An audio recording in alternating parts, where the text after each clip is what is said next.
मन नाना कहनवा बातें सुनाए बलमुआ तार सबला राजा जी।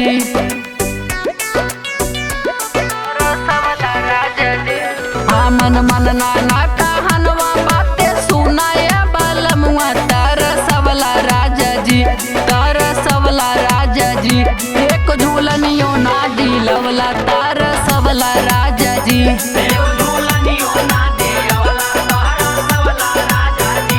तार सबला राजा जी हो, तार सबला राजा जी हो, तार सबला राजा जी। एक झूलनियो ना दिलवला तार सबला राजा जी।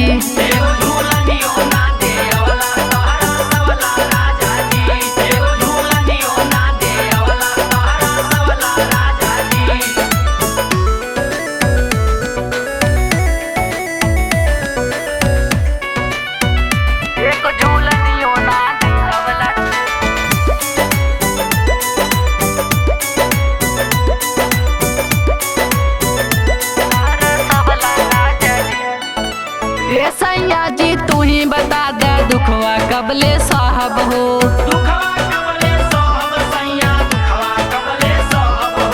यही रहन पे तोहरा राजा कैसे घर में रहब हो।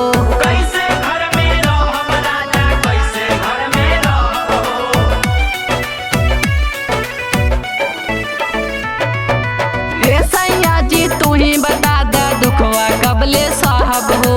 यही रहन पे कैसे घर में रहब हो। कहीं कि तू पायलियो ना दिलैला राजा जी, एक झूलनियो ना दिलवला तार सबला राजा जी।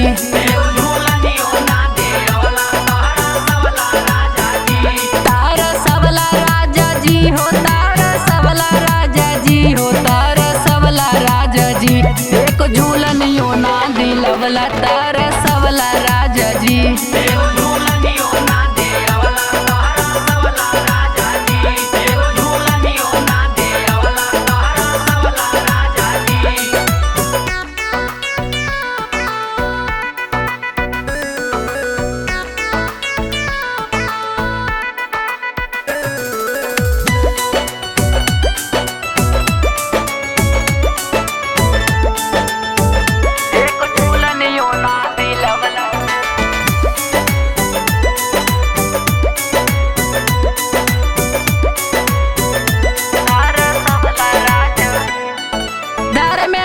दीवाना हमके बहुत सतावेला,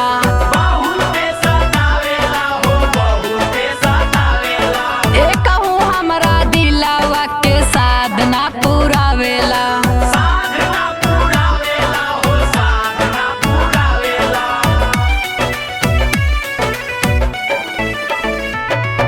धर्मेंद्र दीवाना हमके बहुत सतावेला, एक हमरा दिलावा के साधना पुरावेला। रविंदर से बतिया बतैला राजा जी, एक झूलनियो ना दिलवला तार सबला राजा जी।